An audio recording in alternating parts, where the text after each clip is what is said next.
Hello everyone, कैसे हैं आप सभी। आई होप अच्छे हैं आप सभी और बहुत अच्छे से आप लोगों की तैयारी चल रही है।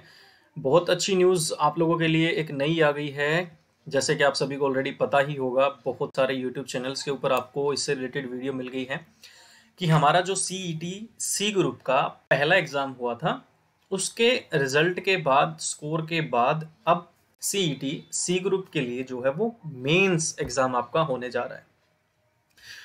और इस मेंस एग्ज़ाम के अंदर आपके बहुत सारे ग्रुप्स बनाए गए हैं। बेसिकली वो ग्रुप्स आपके सब्जेक्ट स्पेसिफिक ग्रुप्स भी हैं, जिनका सिलेबस आपको सेपरेटली दे दिया गया है वेबसाइट के ऊपर। आप वेबसाइट पे जा सकते हैं, गूगल क्रोम पे जाएंगे आपको HSSC की वेबसाइट ओपन करनी है। वहाँ पे आपको ये सारी पोस्ट, चाहे फिर आपका ड्रॉपमैन है, नेटवर्क असिस्टेंट है, फायर ऑपरेटर, सबके लिए आपको अलग से आपका सिलेबस मिल जाएगा। और नीचे कॉमन हायर सेकेंडरी लेवल के लिए जो एक एग्ज़ाम होगा, सभी +2 की पोस्ट का जो कॉमन एग्ज़ाम होगा, और एक जो आपका ग्रेजुएट लेवल का एग्ज़ाम होगा, सभी ग्रेजुएट लेवल की पोस्ट के लिए जो कॉमन एग्ज़ाम होगा, उसके लिए जो सिलेबस है वो सिलेबस आपकी स्क्रीन के ऊपर आपको ये दिख रहा है। सबसे पहले हम बात करेंगे आपके किस उसके बारे में, हम कॉमन सेकेंडरी हायर सेकेंडरी के बारे में हम बात करते हैं। उसके बाद जो हम बात करेंगे वो हम कॉमन ग्रेजुएट लेवल के बारे में बात करेंगे। ठीक है, ये आपका मैंने ग्रेजुएट लेवल का भी ओपन कर लिया है। इसको हम एक सेकंड, ये मैंने पहले ही डाउनलोड किया हुआ था, ग्रेजुएट लेवल वाला है।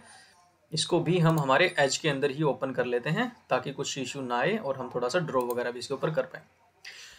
सबसे पहले जो डाउट आप लोगों के मन में ये है कि ये किस तरीके से दे दिया, हमें कंफ्यूज कर दिया है, कौन से सब्जेक्ट आएंगे, कौन से सब्जेक्ट नहीं आएंगे, लेवल क्या रहेगा, 10वीं लेवल रहेगा, +2 का लेवल रहेगा, ग्रेजुएशन लेवल रहेगा, कहाँ से तैयारी करनी है, ये टॉपिक्स हमें कहाँ से मिलेंगे, क्या कोई स्पेशल बुक है जहाँ पे हमें ये सारा सिलेबस हमारा मिल जाए, क्या कोई यूट्यूब चैनल है जहाँ पे इन सारी चीज़ों के बारे में पढ़ाया जाता हो, क्या हम कोई ऑनलाइन कोर्स खरीद लें किसी प्लेटफॉर्म का, हरियाणा के किसी प्लेटफॉर्म का या बाहर के किसी प्लेटफॉर्म का, जो ये सब चीज़ें करवाते हैं। तो बहुत सारा कन्फ्यूज़न है, बहुत सारे मेजॉरिटी ऑफ स्टूडेंट्स के माइंड के अंदर। तो मैं कोशिश करूंगा एक एक करके सारे कन्फ्यूजन्स आपके इस वीडियो के माध्यम से मैं दूर कर पाऊँ। बस आप लोगों से रिक्वेस्ट है कि अगर आपके कन्फ्यूजन अगर दूर हो जाएं इस वीडियो के माध्यम से, तो आप इस वीडियो को अपने दोस्तों के साथ भी जरूर शेयर कीजिएगा। ठीक है, चलो सबसे पहले बात करते हैं common higher secondary level of exam 10+2 in any discipline. यानी कि हरियाणा के अंदर जो सीईटी सी ग्रुप का जो मेंस का आपका एग्जाम होगा, उसके अंदर जो +2 लेवल के कॉमन जितने भी एग्जाम्स हैं, कॉमन जितने भी आपकी पोस्ट हैं, यानी कि ऐसी पोस्ट जो किसी सब्जेक्ट स्पेसिफिक से जुड़ी हुई नहीं है, जैसे कि क्लरिकल पोस्ट हम ले सकते हैं, क्लर्क ले सकते हैं। क्लर्क एक ऐसी पोस्ट है जहां पे आपको कोई स्पेशलाइज्ड कोर्स नहीं करना पड़ता है क्लर्क बनने के लिए। आपको कोई नर्सिंग का कोर्स नहीं करना है, आपको कोई VLDA का कोर्स नहीं करना है, आपको कोई इलेक्ट्रिशियन का कोर्स नहीं करना है। क्लर्क एक ऐसी पोस्ट है जहां पे सब लोग अप्लाई कर सकते हैं अगर वो एलिजिबिलिटी क्राइटेरिया को फुलफिल करते हैं तो। ठीक है, यहाँ पे सबसे पहले उन्होंने नंबर 1 पे क्या दिया हुआ है, आपको जनरल अवेयरनेस दिया हुआ है, रीजनिंग दिया हुआ है, मैथमेटिक्स है, साइंस, हिस्ट्री अपनी इंडियन हिस्ट्री भी दे दी है और बोल दिया है including Haryana related history, Haryana की हिस्ट्री, हरियाणा के करंट अफेयर्स और इंडिया के current affairs, national current affairs, national literature और हरियाणा का लिटरेचर, नेशनल ज्योग्राफी, हरियाणा की ज्योग्राफी, सिविक्स, हरियाणा की सिविक्स, इन्विरोनमेंट, हरियाणा की इन्विरोनमेंट, एंड कल्चर। तो ये आपके जो आपकी नेशनल जीके होती है, जो आप ल्यूसेंट से पढ़ते हैं, ऐसी बुक से पढ़ते हैं, वो भी आपकी इंक्लूडेड आ गई है। साथ ही साथ आपका हरियाणा से रिलेटेड भी ये GS का जो पोर्शन है आपका, और रीजनिंग, मैथमेटिक्स, ये सारी चीजें आपकी यहाँ पे दे दी हैं। और वेटेज जो इन्होंने दे दिया है वो दे दिया है 20%। ठीक है, 20% यानी कि नोटिफिकेशन में दिया है 100 क्वेश्चन आपसे पूछे जाएंगे 97.5 मार्क्स के लिए, 97.5 नंबर के लिए 100 क्वेश्चन आपसे पूछे जाएंगे। 100 क्वेश्चंस के अंदर 20 क्वेश्चंस जो हैं वो आपके इन सब्जेक्ट से रिलेटेड होंगे। रीजनिंग का सिलेबस इन्होंने आगे डिफाइन किया हुआ है, जनरल अवेयरनेस का सिलेबस इन्होंने डिफाइन करके बताया है, मैथमेटिक्स का सिलेबस डिफाइन करके बताया है, और इन्होंने अलग से इंग्लिश और हिंदी का सिलेबस भी डिफाइन करके बताया है कि उन सब्जेक्ट्स का सिलेबस क्या होगा। अब इंग्लिश और हिंदी को इन्होंने इस पहले ऑप्शन के अंदर नहीं डाला, लेकिन उन्होंने नीचे जब सिलेबस को पूरा खोल के बताया है वहां पे उन्होंने इंग्लिश और हिंदी को डाला है। इसका क्या मतलब है कि इंग्लिश और हिंदी वो आपके 20% के अंदर आएंगी या इंग्लिश और हिंदी आपकी इससे अलग आएंगी, उसके बारे में भी अभी हम डिस्कस करने वाले हैं। टेंशन नहीं लेनी है, ठीक है। चलो, इतना हो गया है, यानी कि 20 क्वेश्चंस आप इन सारी चीजों से मान सकते हैं। दूसरा, कंप्यूटर आपका इंपॉर्टेंट एस्पेक्ट बन गया है अब सीईटी के मेंस के एग्जाम के अंदर। 100 में से 10 क्वेश्चंस आपके कंप्यूटर के आएंगे, मार्क्स आप उस हिसाब से लगा लेना, 0.95 के 97 के हिसाब से लगा लेना। कंप्यूटर टर्मिनोलॉजी, जितनी भी आपकी कंप्यूटर की फुल फॉर्म्स वगैरह होती हैं, टर्म्स जो कंप्यूटर में हम यूज करते हैं बेसिकली, चाहे वो आपकी एसटीटीपी हो, एफटीपी हो, ऐसी कुछ टर्म्स हम यूज करते हैं, एनटीएफएस वगैरह, वो सारी आ गई हैं आपकी। कंप्यूटर फंडामेंटल्स आपके आ गए हैं, इसमें अंदर कंप्यूटर की हिस्ट्री आपकी आ जाएगी। बेसिक कंप्यूटर आर्किटेक्चर आपका आ जाएगा, हार्डवेयर सॉफ्टवेयर आपके आ जाएंगे, ये सारी चीजें आपकी फंडामेंटल्स के अंदर आती हैं। उसके बाद आपका एमएस वर्ड है, एमएस एक्सेल है और एमएस पावर पॉइंट है। वर्ड, एक्सेल और पावर पॉइंट को ना आपको थोड़ा सा प्रैक्टिकल समझना पड़ेगा, थोड़ा सा टाइम निकालना पड़ेगा आपको, क्योंकि 4-5 क्वेश्चंस भी अगर आपके वर्ड, एक्सेल, पावर पॉइंट से आ गए तो वो आपको कंपटीशन में बहुत आगे लेके जा सकते हैं, ठीक है, क्योंकि एक एक क्वेश्चन काफी इंपॉर्टेंट है। इंटरनेट आपका हो गया है, बेसिक कहाँ से ARPANET से स्टार्ट हुआ था इंटरनेट, किस तरीके से इंटरनेट काम करता है, कैसे हम फाइल्स को शेयर करते हैं, कौन कौन से हमारे पास टोपोलॉजीज होती हैं, ये सारे कॉन्सेप्ट आपके इंटरनेट वाले के अंदर आ जाते हैं। वेब ब्राउजिंग, जो आप रोजाना इंटरनेट का यूज करते हुए टैब्स यूज करते हो, गूगल क्रोम जैसे ब्राउजर्स यूज करते हो, इनके अंदर के कुछ फीचर्स होते हैं, इनकी कुछ शॉर्टकट कीज होती हैं, वो आपको पता होनी चाहिए।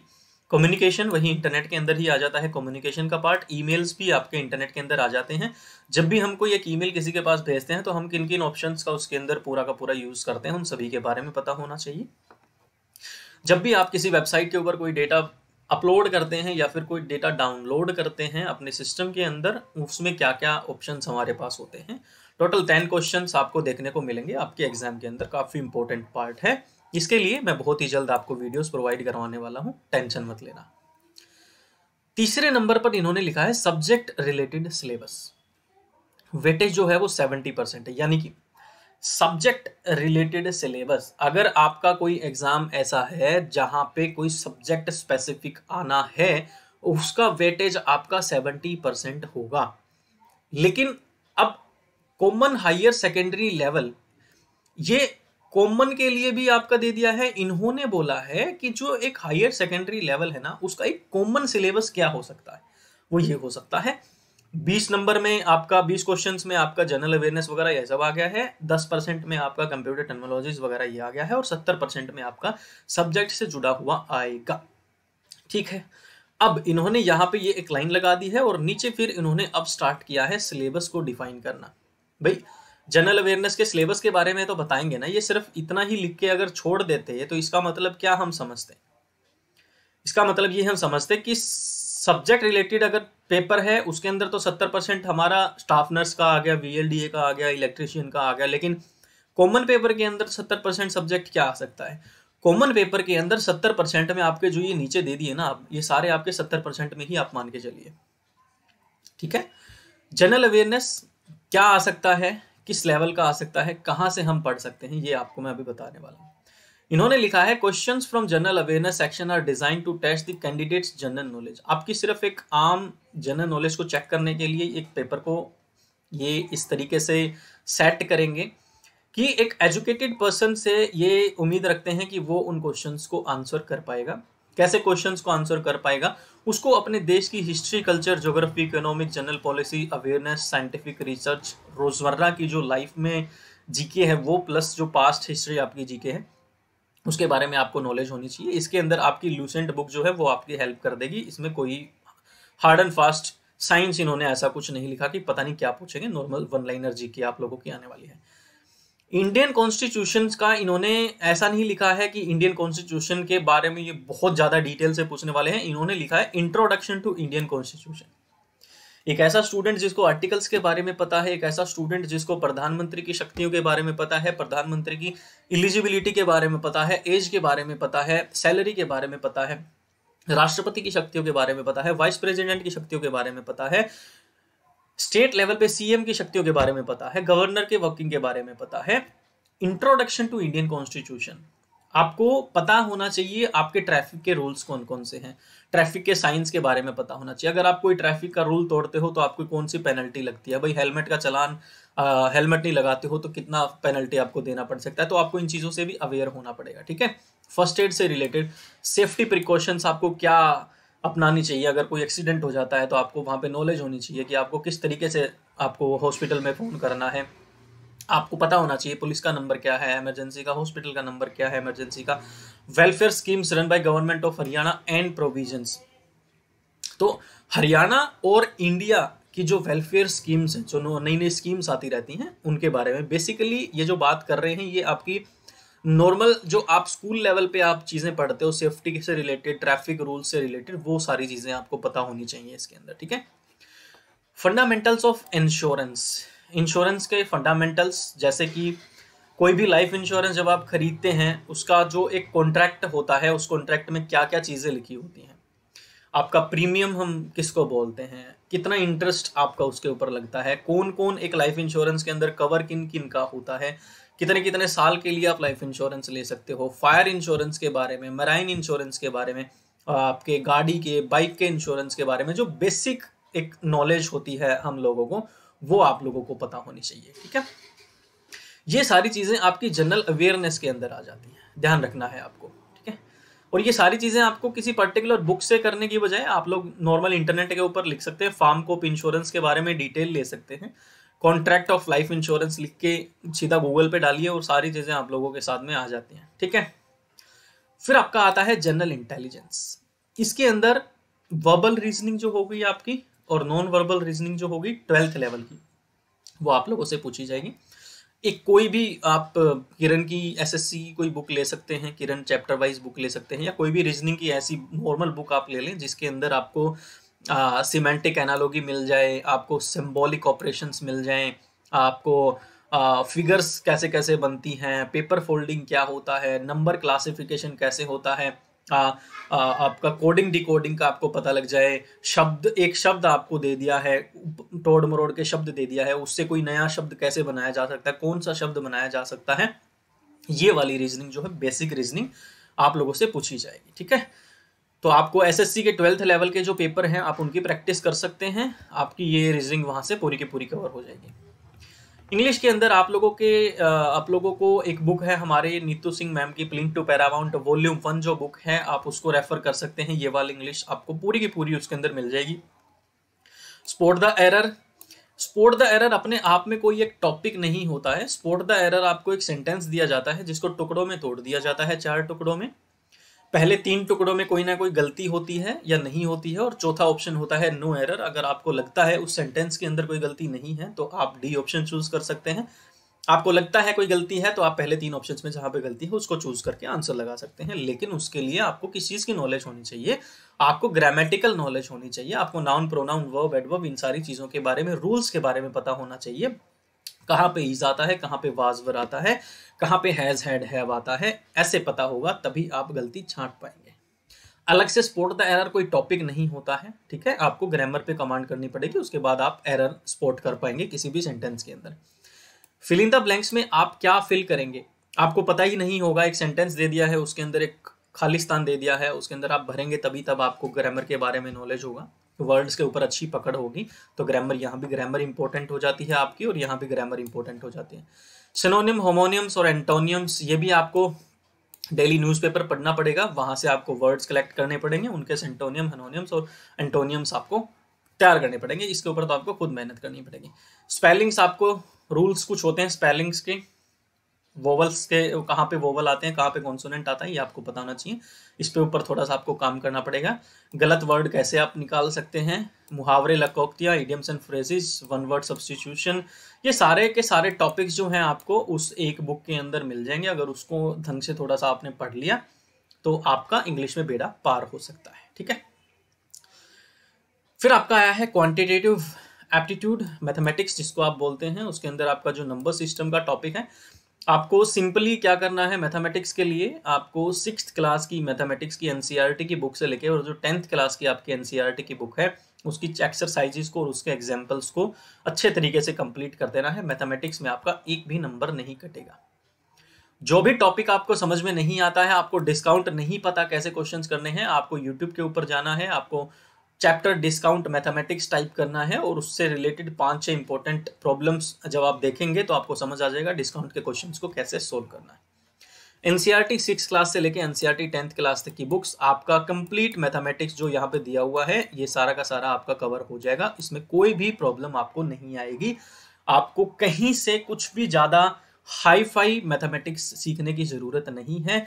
बेसिक अप टू, अगर आप किसी एक चैप्टर में 5 लेवल मान के चलते हैं, एक लेवल को आप इजी मानते हैं और 5th लेवल को हार्ड मानते हैं, तो तीसरे लेवल तक का मैथमेटिक्स आपको प्रिपेयर करना है +2 लेवल के एग्जाम में बैठने के लिए। और इवन जो आपका ग्रेजुएशन लेवल पे जो आपका सिलेबस इन्होंने दिया हुआ है, इसमें भी इन्होंने लास्ट में यही मेंशन किया है, मैथमेटिक्स जो है आपका वो आपका यहाँ पे भी जो है वो 10th लेवल का ही आएगा। तो आपको मैथमेटिक्स ग्रेजुएशन लेवल का और 12th लेवल का अलग अलग करने की जरूरत नहीं है। आपको सेम मैथमेटिक्स की प्रिपरेशन करनी है दोनों ही एग्जाम्स के लिए, ठीक है। उसके बाद आ जाइए हिंदी में। कक्षा 6ठी से लेकर कक्षा 10वीं तक की जो आपकी हिंदी व्याकरण की किताबें हैं, सीबीएसई की या एनसीईआरटी की, आपको उन किताबों को पढ़ना है और उनकी एक्सरसाइज करनी है। इतनी नहीं पढ़ सकते तो 7वीं 8वीं 9वीं ये 3 कक्षाओं की हिंदी व्याकरण की किताब उठा लीजिए। उनके अंदर आपका ये सब का सब पूरा का पूरा हिंदी जो है आपका कवर हो जाएगा। ये जो सिलेबस आपको दिया हुआ है इसके बारे में बता रहा हूँ। हरियाणा की इकोनॉमी के बारे में आपको पता होना चाहिए है भाई।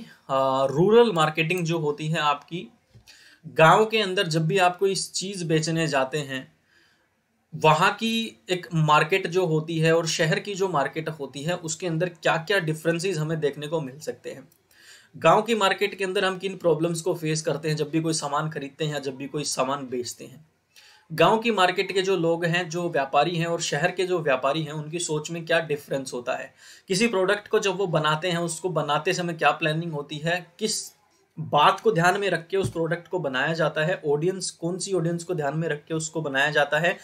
गांव के प्रोडक्ट की प्राइसिंग और शहर के प्रोडक्ट की प्राइसिंग किस बेसिस पर डिसाइड की जाती है। ये सारी चीजें आपकी रूरल मार्केटिंग के अंदर आती हैं।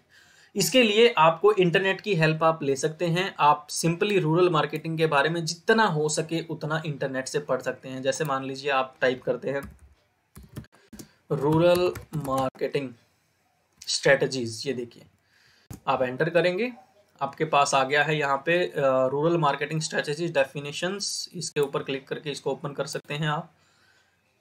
उसके बाद इसके बाद 9 rural marketing in rural India, ये बहुत सारे व्लॉग दिए हुए हैं। पहले वाले व्लॉग्स को ओपन करके देख लेते हैं। वो बता दिया है कि रूरल मार्केटिंग एक ऐसी स्ट्रेटजी है जो रेफर करती है प्लानिंग से, कि वो प्लानिंग कैसे होगी। Adequate supply of consumer goods and agriculture input to the villages at an affordable price to fulfil the needs of the consumers residing in these rural areas. की भाई वहां पे गांव के एरिया में रहने वाले जो लोग हैं ना, उनके रहन सहन को ध्यान में रख के ही पूरी स्ट्रेटजी बनाई जाती है रूरल मार्केटिंग की।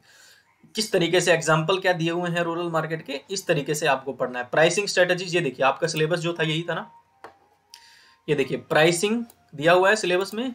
ये आपका प्राइसिंग स्ट्रेटजीज का कॉलम इन्होंने दे दिया है। इसको ओपन करके प्राइसिंग के बारे में पढ़ेंगे।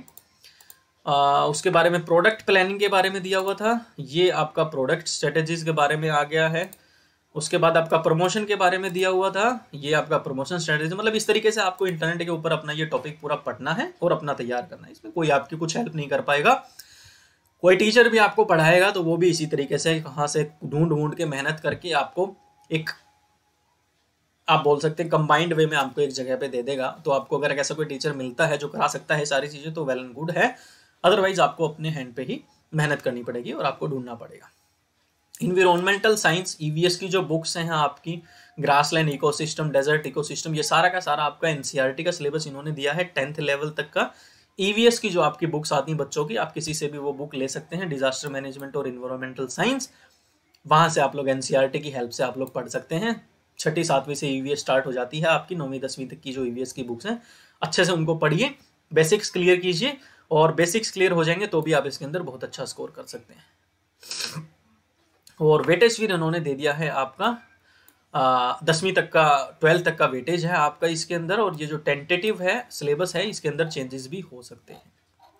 ये आपका एक 12th लेवल का बेसिक सिलेबस इन्होंने दिया है, ठीक है, जिसके अंदर आपका 20% तो इन्होंने फिक्स कर दिया है कैसे एग्जाम के अंदर, जहां पे जिस एग्जाम में सब्जेक्ट स्पेसिफिक आपका 70% आना है, उसके अंदर तो आपकी ये सारी चीजें 20% के अंदर आ गई हैं, 10% कंप्यूटर, 70% वो। जहां पे सब्जेक्ट स्पेसिफिक है ही नहीं, वहां पे फिर आपका बचा हुआ जो 90% है ना भाई साहब, वो यही हो गया, आपको ये मानना पड़ेगा।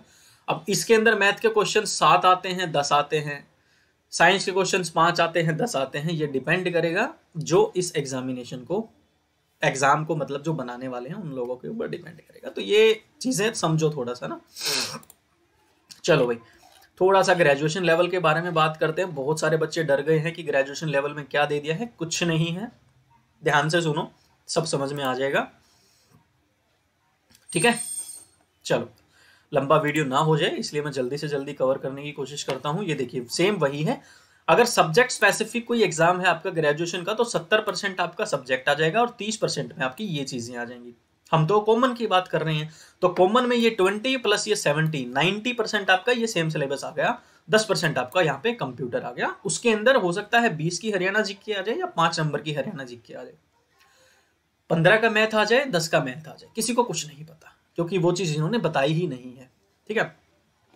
रीजनिंग आपकी जो है ये सिंपल 10वीं तक की रीजनिंग, +2 तक की रीजनिंग आपकी दी हुई है। ये बैंक की रीजनिंग नहीं है, पहले ही मैं आपको क्लियर कर दूं। कुछ मेरे गुरुजन हैं, हमारे जो सीनियर हैं, अपने आप को वो बताते हैं कि उन्होंने बहुत सारे एग्जाम्स क्लियर किए हुए हैं और ये वो पता नहीं क्या क्या बताते हैं। अच्छी बात है भाई, आपने एग्जाम्स क्लियर किए, लेकिन आप इसको जब पढ़ेंगे ना ध्यान से रीजनिंग के सिलेबस को, तो आपको पता लगेगा कि एक बैंकिंग का जो सिलेबस होता है ना रीजनिंग का, वो बहुत अलग लेवल का होता है।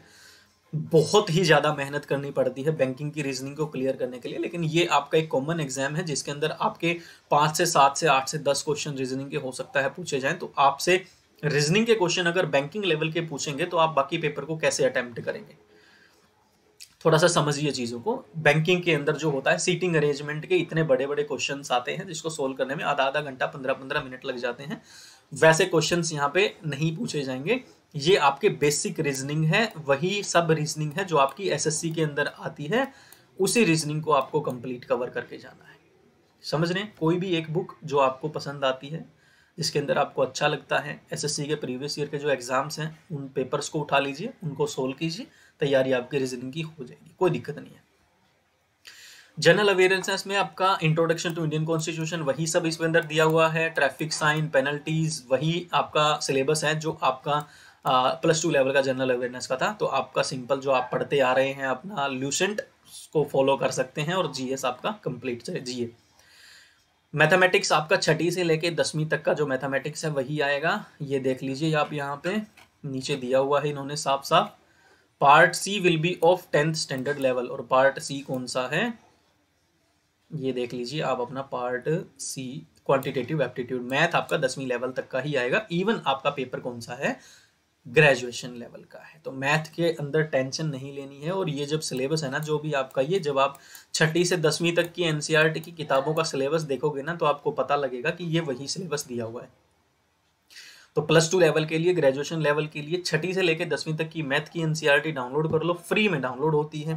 प्रैक्टिस करो, क्वेश्चन समझ में ना आए, टॉपिक समझ में ना आए, यूट्यूब के ऊपर जाओ, टॉपिक का नाम लिखो, पढ़ो, फिर कोशिश करो, मैथ आपका रेडी हो जाएगा। हिंदी और इंग्लिश के लिए बहुत सारा सिलेबस नहीं दिया है, सिर्फ 2 लाइनें इन्होंने लिखी हैं कि यहाँ पे आपके कैंडिडेट्स की वो एबिलिटी चेक करी जाएगी कि वो हिंदी और इंग्लिश को ठीक से समझ पाते हैं या नहीं समझ पाते हैं। Basic comprehension, writing ability skills, हो सकता है राइटिंग एबिलिटी भी आपसे चेक कर ली जाए, कुछ फिलअप्स भी आपसे हो सकता है करवा लिए जाए, ऐसा कुछ भी हो सकता है, ठीक है। और नॉर्मल हम जो डे टू डे लाइफ में हम इंग्लिश प्रोनाउंसिएशंस का यूज़ करते हैं, इंग्लिश कम्युनिकेशन स्किल्स का यूज़ करते हैं, I am going, where are you going, where were you, तो नॉर्मल जो हमारी कम्युनिकेशन होती है that would be also tested, ये यहाँ पे लिखा हुआ है। तो इंग्लिश आपको थोड़ा सा ना रीडिंग स्किल्स को अपना इंप्रूव करना पड़ेगा। आप डेली न्यूज़पेपर पढ़ सकते हैं, इंग्लिश के व्लॉग्स पढ़ सकते हैं, जितना हो सके ज़्यादा रीडिंग से रीडिंग कीजिए भैया, अपना अच्छा कर लीजिए ताकि आपका हिंदी और इंग्लिश में ना कटे। अदरवाइज नीतू सिंह प्लिंटो पैरामाउंट और हिंदी के लिए 6ठी 7वीं 8वीं की व्याकरण की किताब जो है एनसीईआरटी की, वो आप पढ़ सकते हैं। उसके बाद इस सब्जेक्ट से बहुत ज़्यादा लोग डर गए हैं, इकोनॉमिक्स एंड गवर्नेंस से बहुत ज़्यादा लोग डर गए हैं। अभी एक स्टूडेंट का भी मेरे पास फ़ोन आया था, बोला सर ये कहाँ से किस किताब से हो सकता है। देखो इंटरनेट एक ऐसी जगह है जहाँ पे आपको हर चीज़ अवेलेबल है। मान लीजिए पहला ही टॉपिक है finance commission roles and functions, ये एम लक्ष्मीकांत की बुक में भी एक चैप्टर है। अदरवाइज फाइनेंस कमीशन जो हमारा है उसके क्या रोल होते हैं और उसके क्या फंक्शंस होते हैं, जो आपका वित्तीय विभाग होता है उनको पढ़ना पड़ेगा आपको। आप इंटरनेट की हेल्प लीजिए, finance commission roles and functions आप लिखिए यहाँ पे, इसको मैं कॉपी करता हूँ और हम जाते हैं नेट पे, यहाँ पे इसको डालते हैं finance commission roles and functions. ये आपके रिस्पॉन्सिबिलिटी रोल्स एंड फंक्शंस आ गए हैं। What are the functions of finance commission, ये आप यहाँ पे पढ़ सकते हैं। ये आपका ब्लॉग ओपन हो गया है। फाइनेंस कमीशन क्या है, कहाँ से आया, कैसे बना, क्या क्या रिक्वायरमेंट थी, हाउ मेनी मेंबर होते, फंक्शंस क्या क्या हैं, रिपोर्ट, ये सारी चीज़ें आपके आ गई। 12th finance commission, state finance commission. तो इस तरीके से आपको अपने सारे के सारे टॉपिक्स को जो है वो पढ़ना पड़ेगा।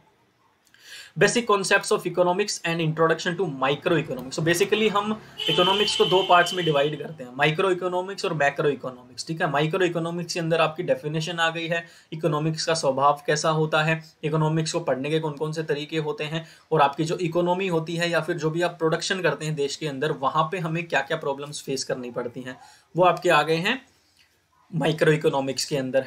Theory of demand and supply, आपको ये पता होना चाहिए कि जब हम कोई प्रोडक्ट को बनाते हैं तो उस वो प्रोडक्ट जो बनता है कितने फेजेस से होके गुजरता है फाइनल प्रोडक्शन तक, जब तक वो आता है। जब वो एक दुकान के ऊपर प्रोडक्ट पहुंचता है, जब लोग ज़्यादा उस प्रोडक्ट को खरीदने लगे जाते हैं, डिमांड ज़्यादा हो जाती है, तो सप्लाई बढ़ेगी या सप्लाई घटेगी।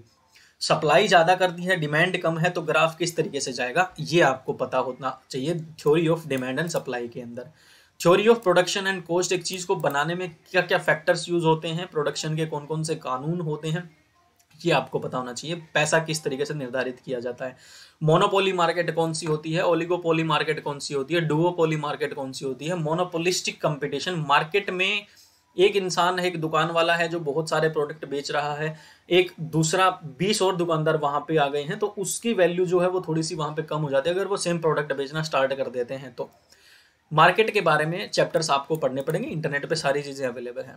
हरियाणा की इकोनॉमी के बारे में आपको पढ़ना है, HSIIDC के बारे में, हैफेड के बारे में, हरियाणा के बजट के बारे में, ये सारी चीज़ें आप हरियाणा के अंदर पढ़ते हैं। रूरल मार्केटिंग फिर से वही आ गया है, rural marketing versus urban marketing, क्या क्या मीनिंग है इसके, क्या अपॉर्चुनिटी होती हैं, क्या क्या चैलेंजेस होते हैं, किस तरीके से ग्रामीण क्षेत्र में हम प्रोडक्ट बनाते हैं, किस तरीके से उसका प्राइस निर्धारित करते हैं, ये सारी चीज़ें आपको पढ़नी है। और इंश्योरेंस के बारे में सेम वही +2 वाले का जो दिया हुआ था वही आपका यहाँ पे है। इन्वायरमेंटल एंड डिजास्टर मैनेजमेंट, वही EVS की किताबें आपको पढ़नी है, आपके स्कूल लेवल की किताबें आपको पढ़नी है। ठीक है, तो अब एक बात आप लोगों को क्लियर हो गई है कि सब्जेक्ट स्पेसिफिक अगर आपका एग्जाम है तो 70% आपका सब्जेक्ट आ जाएगा, लेकिन नहीं है तो आपका 90% के अंदर ये पूरा का पूरा सिलेबस आ गया है। क्वेश्चंस किस सब्जेक्ट से कितने आएंगे, नो वन नोज, किसी को नहीं पता है, तो टेंशन दिमाग से निकाल दो। फोकस्ड होके general awareness, computer, English, Hindi, जितने भी आपके सब्जेक्ट्स हैं, जो कमजोर सब्जेक्ट है आपका, पहले उसके ऊपर फोकस ज्यादा करो, क्योंकि CET के फर्स्ट एग्जाम के अंदर आप लोग देख चुके हैं आपके अंदर कमियां कहाँ पे हैं, उन कमियों के ऊपर काम करो सारे के सारे। ज्यादा से ज्यादा यूट्यूब से दूर रहना शुरू कर दो, जिंदगी में अगर कुछ हासिल करना है, नौकरी चाहिए है, इस यूट्यूब से दूर हो जाओ। खासकर हरियाणा के अंदर बहुत ज्यादा गंदगी फैल गई है इस यूट्यूब के प्लेटफॉर्म के ऊपर, क्योंकि क्या होता है ना, जब बहुत सारे जानवर एक साथ मिलते हैं ना तो वो कुछ अच्छा नहीं कर सकते हैं, वो उनके पास सोचने की शक्ति होती ही नहीं है, वो एक दूसरे को खाने की ही सोचते हैं। ठीक है, अगर आप 50 जानवरों को एक पिंजरे के अंदर छोड़ दोगे पेट भर के, लेकिन जब जैसे जैसे वो भूखा होना स्टार्ट हो जाएगा तो वो एक दूसरे को ही खाना स्टार्ट कर देंगे। तो हरियाणा के अंदर जो टीचर्स पहले होते थे ना, जिन्होंने शुरुआत तो करी थी ये सोच के कि हम कुछ अच्छा करेंगे, आज वो बिजनेसमैन बन गए हैं, पैसा आ गया है, अब वो कुछ और ही किसी डायरेक्शन में वो जा रहे हैं, एक दूसरे को नीचा दिखाने की वो कोशिश करते रहते हैं, एक दूसरे को गिराने की कोशिश करते रहते हैं, एक दूसरे से ज़्यादा कोर्स बेचने की कोशिश करते रहते हैं, एक दूसरे के अंदर कमियां निकालने की कोशिश करते रहते हैं। इन लोगों से दूर हो जाओ भाई, ठीक है। इनको अपने कोर्स बेचने से मतलब है, इनको नहीं मतलब किसी बात से, ठीक है। इनके अलग ही फंडे होते हैं। आप एक समझदार स्टूडेंट हैं, आपने अगर वीडियो देखी है, इसको ज़्यादा से ज़्यादा अपने दोस्तों तक शेयर कर देना, ताकि पता लग जाए कैसे तैयारी बेसिक करनी है आपको, ठीक है, कैसे अच्छा स्कोर आप कर सकते हैं। कोई नहीं बता सकता कट ऑफ कितने के ऊपर जाएगी, कितने पे आपका सिलेक्शन होगा। 100 क्वेश्चंस हैं, कोशिश करो 90 से प्लस ठोक दो, आपकी नौकरी पक्की। उसके बाद आपको टेंशन ही नहीं है कट ऑफ कितनी जाएगी कितनी नहीं जाएगी। कट ऑफ की सोचोगे तो 50-60 पे रह जाओगे और फिर वही लटक के बात आ जाएगी। दोबारा पता नहीं कब वैकेंसीज आएंगी, सरकारी नौकरी का सपना आपका सपना ही ना रह जाए। बेस्ट ऑफ लक आप सभी को, और थैंक यू सो मच एक बार फिर से। बहुत ही जल्द कंप्यूटर की ये वीडियोस आप लोगों के सामने लेके आ जाऊंगा मैं। आपकी तैयारी कंप्यूटर के 10 क्वेश्चंस की हो जाएगी बिना किसी पैसे के, फ्री ऑफ कॉस्ट, अपने यूट्यूब चैनल पे ऊपर। तो सब्सक्राइब कर देना, शेयर कर देना दोस्तों के साथ, वीडियो को लाइक कर देना अगर अच्छी लगी तो, कमेंट करके सुझाव दे देना अगर कुछ हो तो, या कोई क्वेश्चन हो तो कमेंट करके पूछ लेना। Thank you so much, bye bye, take care, जय हिंद दोस्तों।